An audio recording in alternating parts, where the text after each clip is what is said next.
Hello, everyone. Can see I got some company here. I set this up when the cat was sleeping in the other room, and she decided that I needed her help. So that is Taz. A lot of times I just call her baby because that's how she acts. So she'll probably be snooping around here as I try to discuss some fun spiritual topics. So I'd like to start off today with something that was resonating in my mind this morning as I awoke. Those of you that don't know, I'm a very spiritual person and very open to receive messages from, I guess, the higher self, the guides, the universe, God, whatever you want to call all that is. So the thoughts that were coming into my mind this morning to share were basically about karma. You know, karma, we say that it's not good or bad, it's lessons not learned. We very much enjoy thinking of it that way. It's not meant as punishment, it is literally meant to teach us lessons. And so if we say are a jerk or something to people, then maybe later on, and sometimes instantly, as we see now with social media, people get taught what it feels like to be on the other end of that. So if you're being a jerk, maybe someone will be a jerk back to you, and until you start figuring out that your actions do have a reverberation. They come back to you. Your thoughts as your intentions.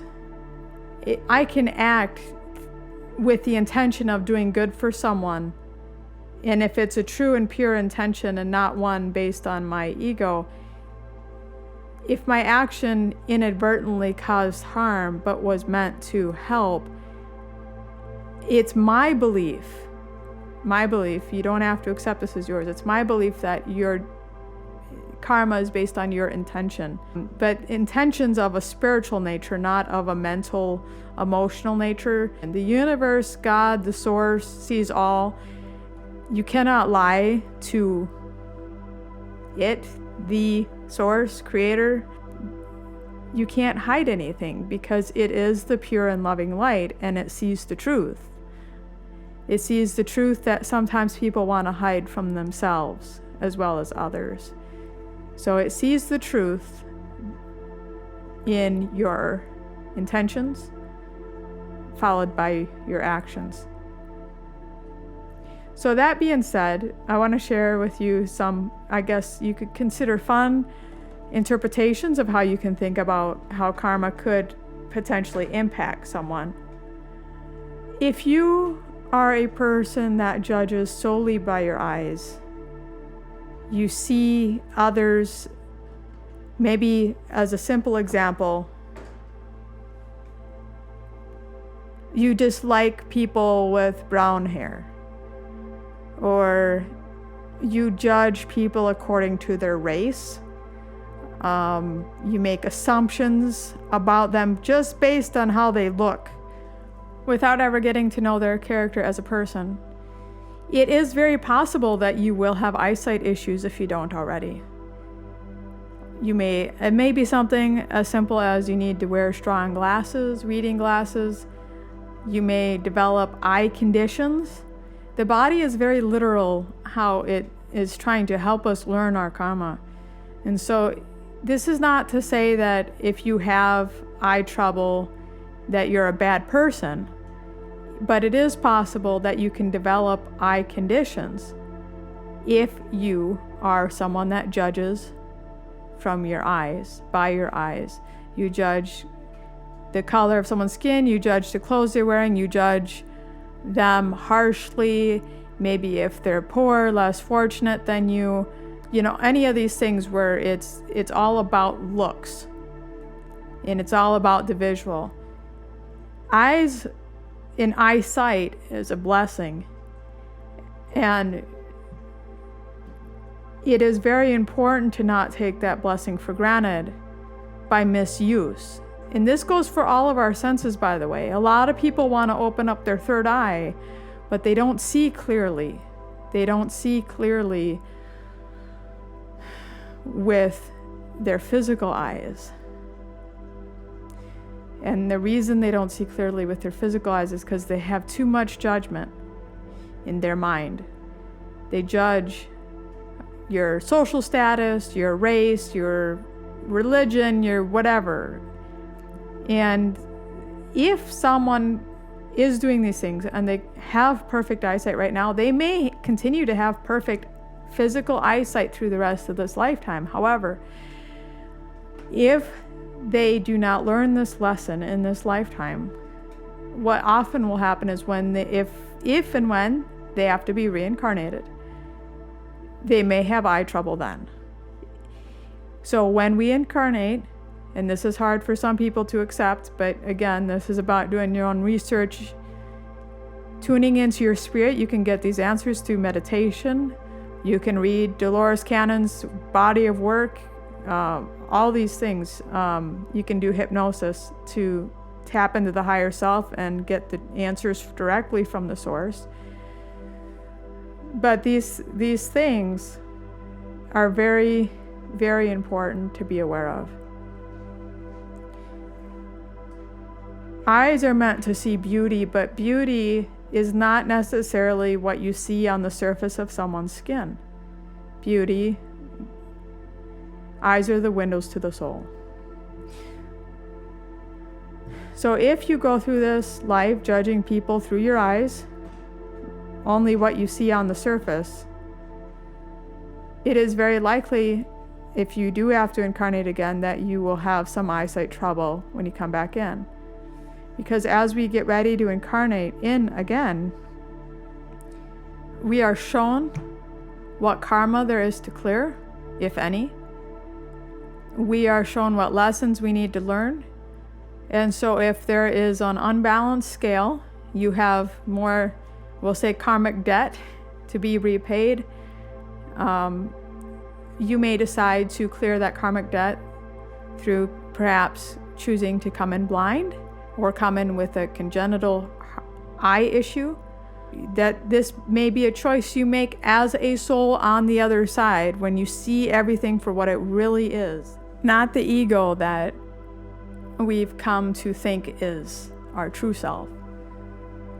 When we leave this incarnation, part of the process is a life review, and we're shown from the other person's perspective, everyone we've ever met, how we've been to them. So if you were a good person and you had a good moment with them, you're sharing a blissful memory, you get to see that from their perspective. You'll feel that love, you'll feel that trust, you'll feel that upliftment. If you were not so nice in a particular moment with a particular person, you will also be shown that from their perspective. And this helps us to understand how we made them feel.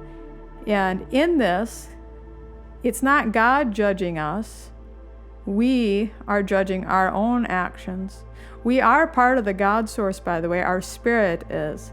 The soul and the spirit are not exactly the same. I'll get to that in a later video.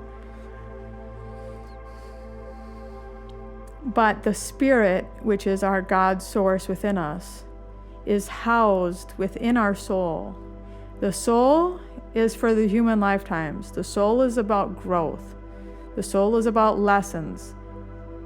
The soul will just continue to grow and evolve. Some people will repeat the same lifetimes 4 or 5 times in a row, the same type of lifetime. They may be because they're in this is not a judgment thing. It's the reality. We've all been this way at some point in our history, our soul's history. There are people that get so stuck in materialism that it may take them 4 or 5 lifetimes to work towards the spiritual aspect, not become a monk, but just to work towards the spiritual aspect and to begin to release some of the materialistic behavior. And with that, everything that goes with it, judging according to the eyes, having extreme biases, and just not appreciating others for the contributions they make, that sort of thing. There's so much to learn. There's so much. And it can be fun. It really, for me, it's fun. I enjoy learning the spiritual lessons.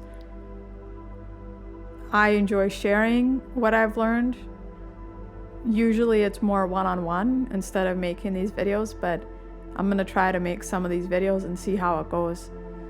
So as we leave one life, transition into the afterlife, at some point there's a life review.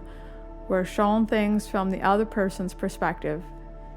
We're feeling what they felt, how we made them feel in this lifetime. And if there is a karmic debt, a lot of times the soul will have to reincarnate. So reincarnation is not a punishment. I know a lot of people view it that way. It feels that way at times as our ego slips into that feeling of, why am I here? But if there's a karmic debt, the soul can choose to reincarnate to help clear that out. And a lot of times it'll put you in the reverse position. So if in this lifetime you were greedy, it may be in the next lifetime that you are on the other end of that, of someone else's greed. Like, you may not come in being greedy in this lifetime. You may come in being a very humble person. And this may be how you choose to learn the lesson. It can also express itself as in that you still come in greedy, and later on have an extreme dark night of the soul, and you give up everything material to you. It can happen as many different ways as you can think of. There is no one way to clear karma, because like I said, karma is not good or bad. It is lessons not learned. It doesn't matter how you learn your lesson, just that you learn it. So as you get ready to incarnate again, you choose how you're going to learn that lesson. And a lot of times you'll be given multiple opportunities. This is the other aspect of karma. Karma is not necessarily always learned. Like, if you have a negative experience and you should have learned something from that, about maybe how to treat people better, if you don't, and if you instead develop grudges, you hold on to that, the grudges create more karma, from my perspective. If you want to release karma, forgiveness is the key aspect here. So this is kind of where the Christian tradition comes in at. Forgiveness is what helps you to release karma. So forgiveness is not a shallow thing. It's not simply saying, I forgive you. It is actually going through the emotions, if there are emotions involved, which there usually are. So if it involves you crying, you being depressed for a period of time, being angry, all this stuff. So view healing, view karma clearing as like a grieving process. And it's different for every single person. But what forgiveness involves is acceptance of what has happened and an ability to actually have, wait for it, empathy for the individual that hurt you. Doesn't condone what they've done. It does not condone their behavior. It is not saying you want more of it. It is having empathy. So for example, if someone has wronged me, I go inward, I say, what have I learned? And this is after, if I need to cry or be angry or use a punching bag at the gym or whatever it is. After working through those emotions, being real with myself and saying, what did I learn? Okay, this person was a jerk. I don't want to be a jerk because it didn't feel good when someone was a jerk to me. So going forward, I'm going to try to be kinder to people. The other aspect of the empathy that you have for the person that wronged you is this: the thought that perhaps them treating you this way has helped you to clear some of your karma, and that is the only reason that it happened. It can be as simple as that. It can be that this person taught you how to stand up for yourself because maybe you didn't learn that. So karma is not all, being submissive and all that. That's not all the lessons of karma. One of the karmic lessons we can have is to learn to speak our truth, which is underappreciated nowadays. in social media, but speaking your truth, speaking up for what you believe is right, not being a jerk about it, but speaking up, speaking clearly, standing up for yourself in a non-violent way, standing up for yourself in a non-violent way. So when someone is trying to force something on you, you will stand your ground, but you won't punch them out. That sort of thing. That's the difference. So that's the difference between ego and spirit. Spirit says, I will stand my ground for what I believe is right, even if I stand alone. Ego says, I just want to knock them out, right? So violence doesn't solve anything. That's what we're here, one of the lessons we're here to learn as humans. Because violence is about hate, and hate is based on fear. So if someone has quote unquote triggered you, well, what has happened? And again, this is not the official definition of triggered according to modern times, but when someone is triggered, basically they've been made angry by the actions or words of someone else. Why were they made angry? Because of this incident reminded them of something else. Someone else, usually from their past, sometimes even could have gone into a past life.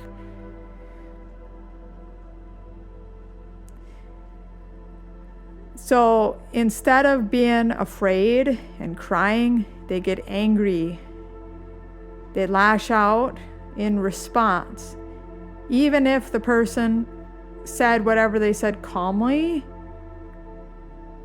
even if the other person did not actually show any aggression to them, sometimes it's as simple as the words triggered within them a repressed memory that brought out this uncomfortable emotion. So triggers are your responsibility to heal something. And if you don't know what that something is, then maybe you need to do a deep hypnosis session, a deep meditation, and figure out what it is about this situation, this person, these words, or these actions that have angered you so. What about them made you angry? Because remember, anger is a cover for fear. So what are you afraid of?